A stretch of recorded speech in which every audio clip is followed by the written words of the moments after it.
Donc j'ai parlé de maître sot. Ceci peut paraître impertinent, voire toucher de quelque démesure. Je voudrais tout de même ici faire entendre ce dont, à mes yeux, il s'agit.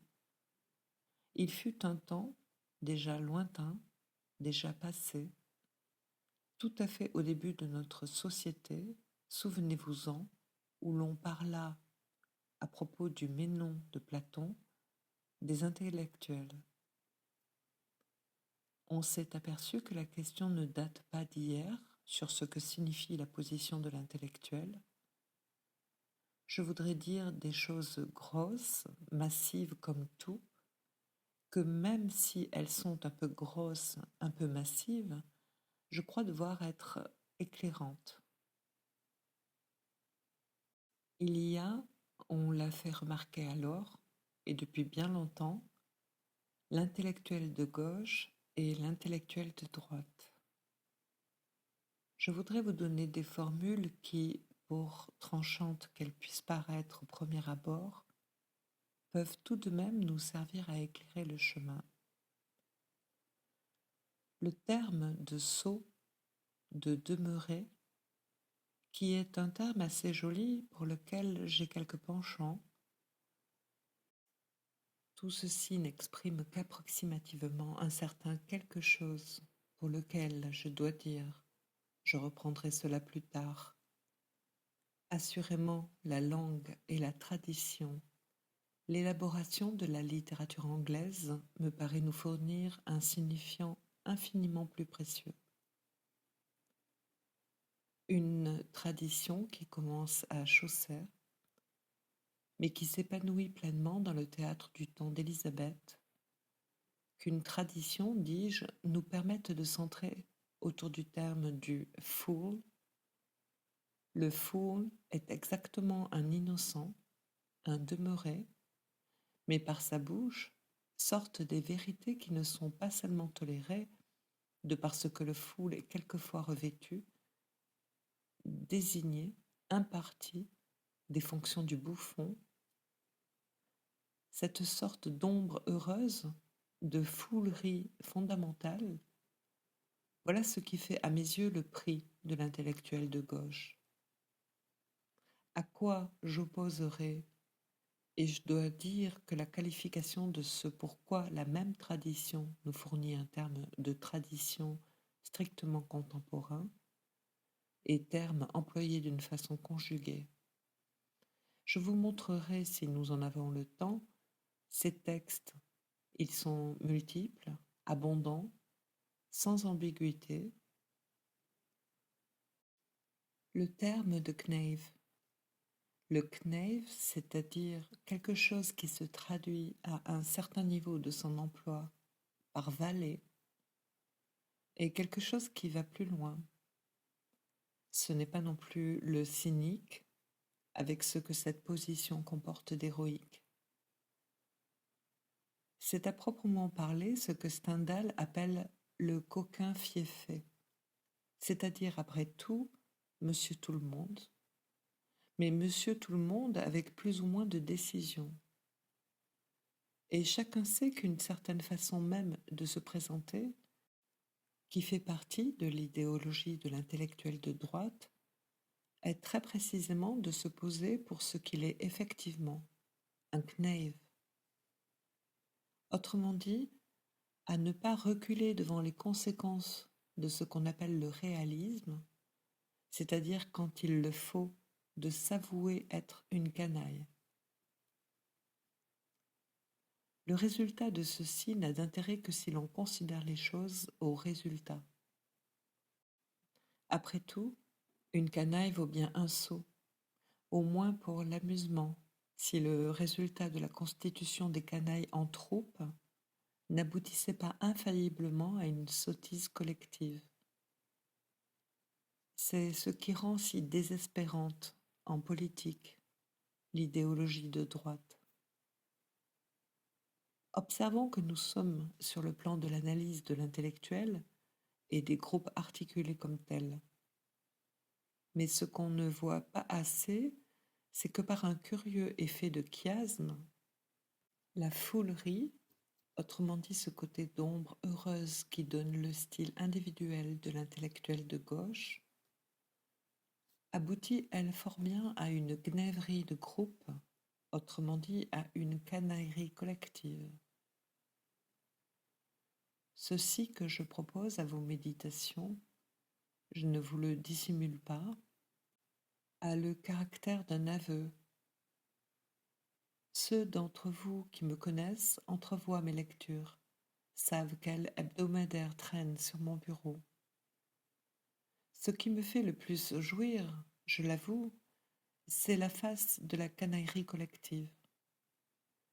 Autrement dit, cette rouerie innocente, voire cette tranquille impudence qui leur fait exprimer tant de vérités héroïques, sans vouloir en payer le prix.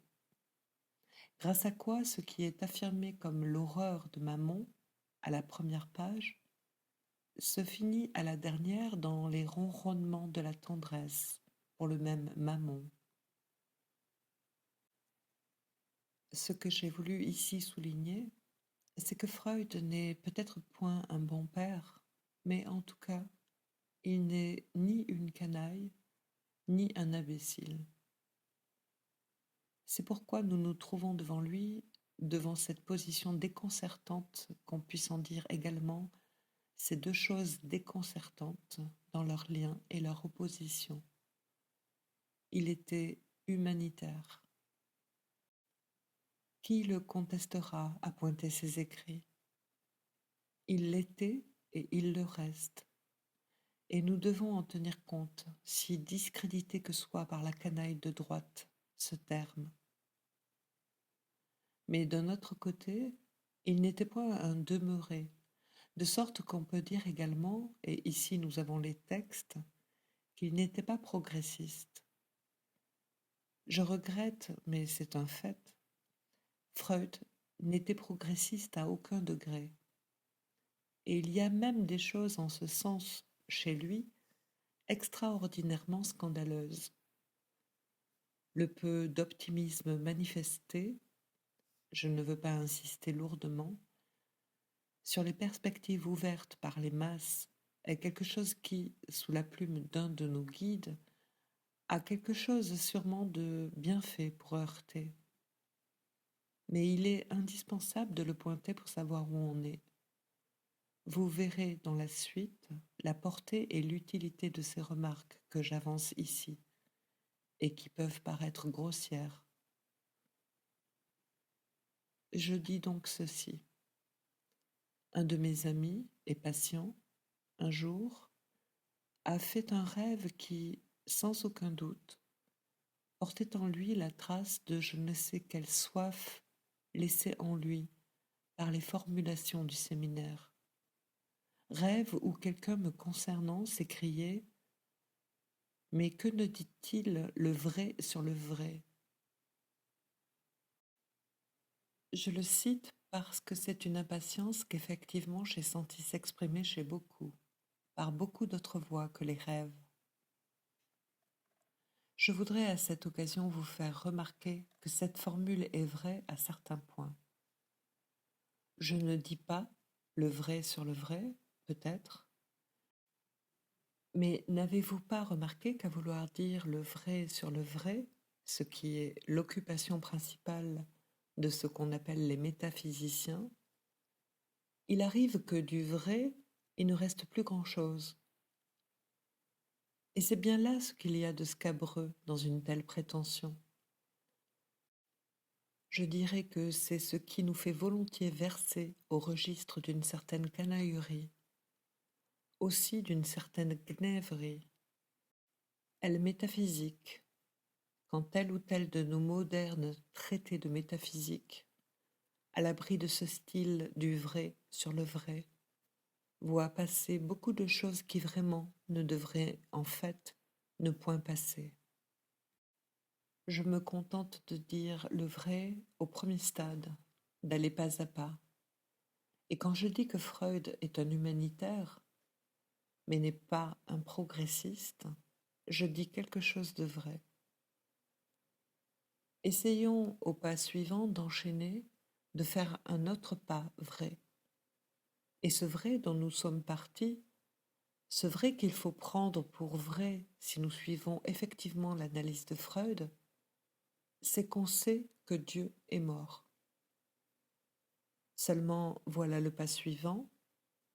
Lui, il ne le sait pas. Et par supposition, il ne pourra jamais le savoir puisqu'il est mort depuis toujours. Ce que cette formule incite, c'est justement le sens de la chose que nous avons ici à résoudre, de ce qui nous reste dans la main de cette aventure, et qui pour nous change les bases du problème éthique.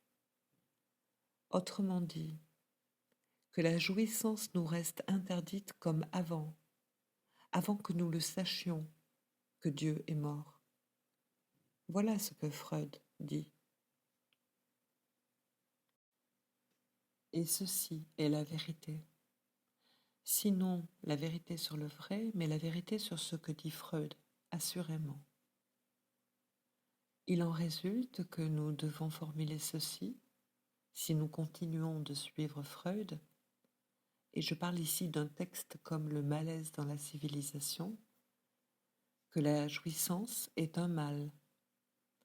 Et Freud, là-dessus, nous guide par la main. Elle est un mal parce qu'elle comporte le mal du prochain. Ceci peut choquer, peut heurter, peut surprendre, peut déranger vos habitudes, peut faire du bruit chez les ombres heureuses. On n'y peut rien. C'est ce que dit Freud. Et s'il le dit au principe même de notre expérience, s'il écrit le malaise dans la civilisation pour nous dire que, à mesure que s'avançait l'expérience de l'analyse, c'était quelque chose qui s'annonçait, qui s'avérait, qui surgissait, qui s'étalait et qu'on appelle l'au-delà du principe du plaisir, ça a quand même un nom et des effets qui ne sont pas métaphysiques, et à balancer entre un sûrement pas et un peut-être. Il me suffit d'ouvrir Freud au passage où il s'en exprime. Il est vrai que ceux qui préfèrent les contes de fées font la sourde oreille quand on leur parle de la tendance native de l'homme à la méchanceté. Je pense qu'il n'y a pas besoin d'aller plus loin, et quand bien même à continuer après la virgule, à l'agression, à la destruction, et donc aussi à la cruauté, on ne fait après tout qu'atténuer les faits, à le commenter dans ces termes. Et ce n'est pas tout. Page 47 du texte français. L'homme essaie de satisfaire son besoin d'agression aux dépens de son prochain. Il faut quand même donner au mot un sens. D'exploiter son travail sans dédommagement, de l'utiliser sexuellement sans son consentement, de s'approprier ses biens, de l'humilier, de lui infliger des souffrances, de le martyriser et de le tuer. Si je ne vous avais pas dit d'abord la page et l'ouvrage d'où j'extrais ce texte, j'aurais pu, je pense, au moins un instant, vous le faire passer pour un texte de Sade.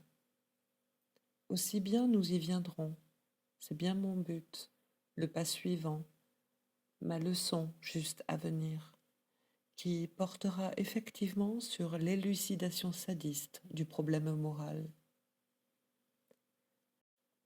Pour l'instant, nous sommes au niveau de Freud, et ce qu'il y a à remarquer, c'est que ce dont il s'agit dans le malaise dans la civilisation, c'est de repenser un peu sérieusement le problème du mal en s'apercevant qu'il est radicalement modifié en l'absence de Dieu.